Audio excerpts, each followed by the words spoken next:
Yo, what's up mga kabay?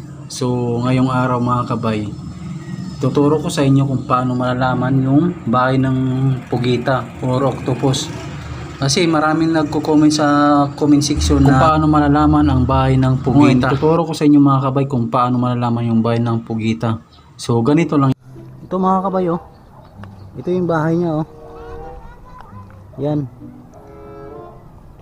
Kung napapansin nyo mga kabay, yung panay taas baba yung tubig niya, ibig sabihin yan bahay ng ano yan, bahay ng pugita. Pansinin nyo, ayan oh, parang humihinga yung dagat, yung tubig niya, ibig sabihin ganyan. Tapos may maliliit sa mga bato-bato paikot mga kabay, ganyan lang yan yung bahay niya. Yan yung maliit na bato, ayan oh, kung napapansin nyo. Tara, lagyan natin ng ano, lagyan muna natin ng harang, buhangin mga kabay. So mga kabay, lagyan natin ng tawas, yung nakita nating ano, bahay ng pugita or tama sa Bisaya.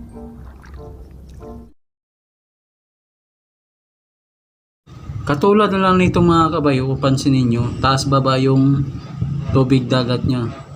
Pag once na taas baba yung tubig niya, ibig sabihin yan mga kabay, may laman itong ano, pugita or tama tawagin sa Bisaya. Pag once na buhusan or nalagyan ng tawas yan mga kabay, mas lalong mag taas baba yung tubig dagat niya. Dahil ibig sabihin yan, pag nahalo na yung tawas doon sa loob at dumapo doon sa parte ng katawan niya or sa galamay niya, mangangati sila mga kabay, kung ba ma-alerto sila. Dalawang bisis ko na pala ito nalagyan ng tawas mga kabay, tulad yan, pangalawang bisis na ito. At yun, biglang lumabas yung pugita nang wala sa oras. Kailangan mga kabay, makalayo muna siya sa bahay niya bago nyo damputin, kasi pag once na andyan na siya sa gilid ng bahay niya, may posibilidad na makabalik ito sa lungga niya.